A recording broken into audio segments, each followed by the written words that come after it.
Hey guys, Mike OFT. Came across, I think this is an old Zephyr.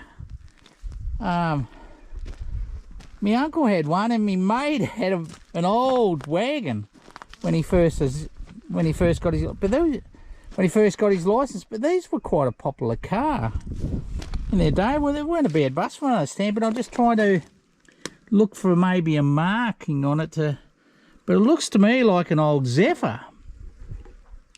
Initially I thought it was an old Holden, an old maybe FB or something, but on closer inspection it's not. And until I can find something that tells me different. Very strong or car. I mean, look at this. Solid as a bloody rock, these things. You could, you know, we used to sit on the bloody bonnet at the drive-in. The old seat belt. The old seat belt with the clasp over that would have been fitted. These would have been fitted later on. You know, my J never had seat belts in it, but then seat belt compliance would come in. You had to fit them yourself, so you drill a hole through the pillar and away you'd go. How compliant they were, how safe they were, is anybody's guess. But this looks like it's had a fire through it, unfortunately. The old dicky windows. You know, oh, look at the old handle, the old handles on it. Let's have a look and see if there's any bodies in the boot. Oh, she's locked. But, yeah, no badging or anything left. I mean, this is what happens to... I don't know whether it happens much these days, but when I was a young fella, and you'd be out, you'd see an old body, you know, you'd pick something on a car, look, bloody bullet holes. But you'd pick something on an old wreck like this, and you'd use it as targets practice. Oh, here we go. It's a Vauxhall. There's part of the old plate left. My mate had a little one of these, Vauxhall Viva. Gee, she's a cracker of a little car.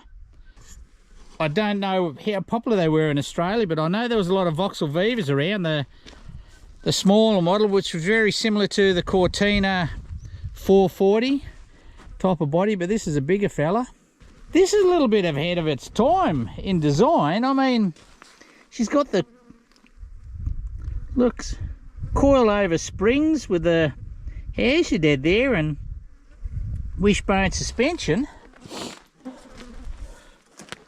I don't think that was all that common in those days. She'd still be running loose in the back, I imagine. Yep. These dicky windows, or we used to call them dicky windows, or some people call them suicide windows. I think, no, I don't think that's right. But these dicky windows, I don't know why that's all. Oh, probably because the roof's been crushed. Maybe it was rolled and that's why it was left here. You know, we live in a life of luxury these days. I'll tell you a little bit about, you know, old cars for those younger folk out there. And when I say younger, I'm probably only talking people, you know, even as old as 40, but these dicky windows, they were great. You could turn them around backwards and the air would roar in there and blow on you, but you had to be careful because if you had your dicky window open a bit to draw a bit of air in or let a bit of air out, you know, maybe having a bit of a durry in the car, and you're passionate to decide to open theirs and you're doing, you know, 50k down the road, 50 mile an hour, you know, 80k down the road, you know, if the wind was right, the wind would blow in there and rip across the dash here, and your packet of cigarettes or whatever would be on its way out the other dicky window. So I had to stop a few times in my day for to go and grab me matches or my rollies or a pack of durries that have been swept out the window through the dicky windows. So you had to be mindful of that. The other thing is, you know, like, I'll tell you a story about, you know, old cars, because since about the HQ Holden, I think it was, you know, around the 70s, they started having automatic chokes, and which were pretty troublesome in their day, actually. But they'd have an automatic choke, and it was nothing more than the choke on a spring, and the spring was heat sensitive. So the hotter the spring got, the more the choke was opened up. The colder it was, the more the choke was closed. And for those that don't know what a choke is a choke was nothing more than a flap that used to sit in the top of the carburettor on the intake directly below the filter, the air filter in most cases, and it would restrict the amount of oxygen, and it would restrict the amount of air that would go into the vehicle when it was cold, which would change the ratio to air to fuel ratio, and help us start. Because these old jalopies, my old EJ, you know, when it was cold morning, if you didn't give her any choke, she wouldn't start. She'd just flood. And that was pretty much how it was for every car back in the day. The Austin Lancer, my first car I had, that was the same. You know, my Triumph Spitfire Mark II, that was the same. And it wasn't until like about the HQs that automatic chokes come about. So let me tell you how it used to be. I'll tell you a story, and you may want to skip ahead and miss it, or you may want to listen to it. But this is how it used to go. You know, for whatever reason, say your mate wanted to slip down the shop and borrow, you know, and he wanted to borrow your car to go down. If it hadn't been started for that day, or if it was cold, if it was in the morning, or it was a cool day, winter's day, you'd give somebody instructions on how to start the car. And this would be for every car. And every car had its own idiosyncrasies. Just because mine needed to start this way, it doesn't mean the next EJ Holden, you know, would need to start the same way. So for my EJ, the instruction would be, I'd say, well, mate, you know, you'd get in. So you'd pull the choke out about 2/3 of the way. So you'd pull the choke out, which was this lever that simply had a cable that went to the choke on the manifold, that went to the choke that was inside the intake of the carburettor. You'd pull that out, and that'd turn the flap to a certain, you know, to a certain position, which would choke the engine of air, you know, of oxygen to burn. So consequently, it's called a choke. Because what you'd be doing, you'd be reducing the amount of air, fuel mixture, and how much oxygen could get drawn into the combustion chamber to fire. So jump in, pull the choke out about 2/3 of the way, never all the way. 3 pumps of the accelerator, and then hold the accelerator about half down and crank her over. If she didn't fire, stop cranking, close the choke, hold the accelerator flat to the boards for a few minutes, or a minute, because consequently what had happened is you'd flooded the engine and there was too much fuel going in for it to actually ignite and burn. So once you've done that, you go through the process again. And once it fired, I mean, she'd start up, but she'd be running a bit rough. She'd be running like a chaff cutter. And so you'd ease that choke in. I used to say, once she's firing, ease that choke in to about halfway till she starts running smooth. Give her a minute like that, and then you should be right to go. And then you can push the choke in all the way. If you left the choke out, she'd start to smoke and she'd stall and flood. But the other thing is once you started firing, you weren't done. You couldn't whack her in gear and drive off, because as soon as you press the accelerator, the bloody thing would die. She'd just stall because the air-fuel ratio just wasn't right. So my old Austin Lancer, and the same in Triumph Spitfire, if it was winter time and like 6 degrees in the morning and you wanted to go out somewhere, I used to have a little piece of wood that I cut to the right length with a little V in one end.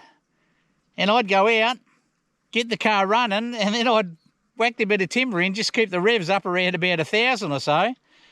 So she'd warm up while I went back in and grabbed my gear and got ready to head out.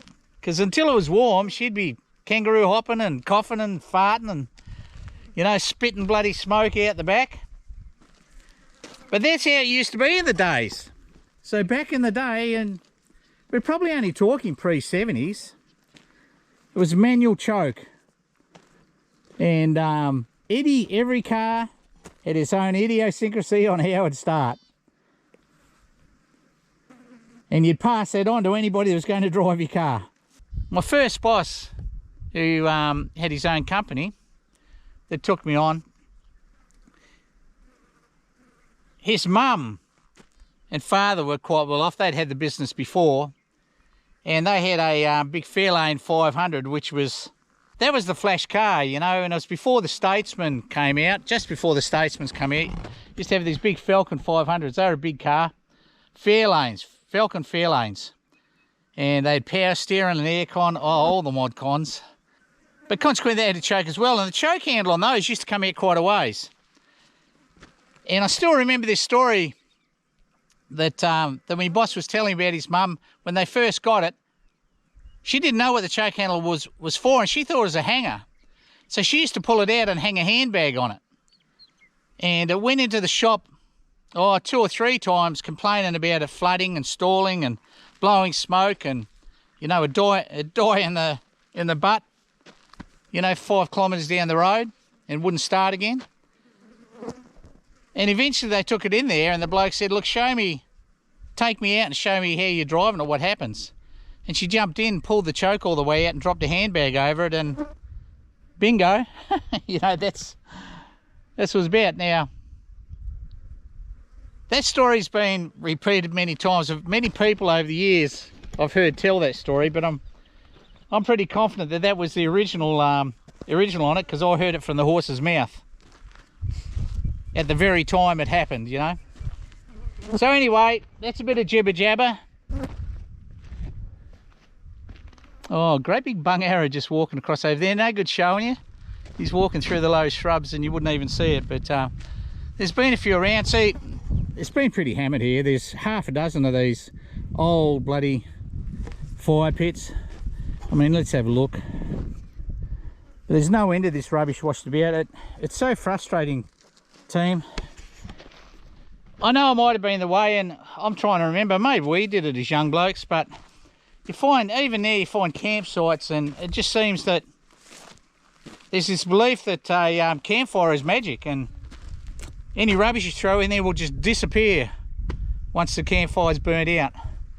But I can assure you that's not the case, as we well know.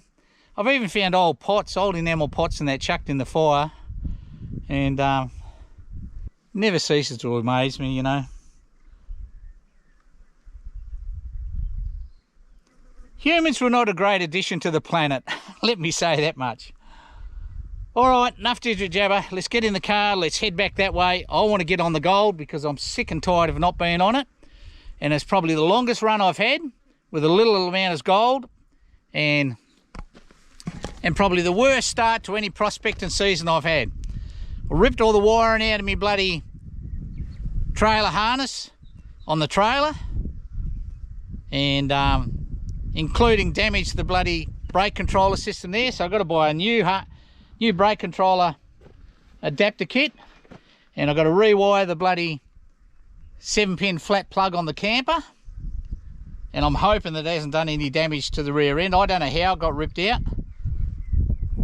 And then and that with this bloody, well, what I think is Ross River fever knocking me about, making it hard to prospect. And then on top of that, I get up this morning, I go to transfer 160 litres. I've got a 60 litre bladder and a 100 litre bladder in the back, and I went to transfer across this morning and the pump stopped and bugged me dead. I think my pump's packed it in, so I can't get the water. I've got 180 litres, 160 litres of water sitting in the camper that I can't even use. I can't, well, I could have a cold water shower, I suppose, off of the 160 litres now I've got sitting in the back of there, but I've only got a pump on the 100 litre bladder. So things are going well, team, you know. I'm too scared to say what next. Let's see, is that, well, that's the 3, isn't it? Trailer, Ross River fever, supposedly, and the water and the water pump on the camper. 3. I'm right now. That's from 3 entries of bad luck. Always good to start a trip. It'll only get better from here on, so maybe I'm going to go up there and get on to gold. Maybe even find a patch. Well, let's go and find out, because it's wasting time here, and I ain't finding gold while I'm batting me gums telling you stories about old cars and how to start them. Yeah, mate, let's get on it.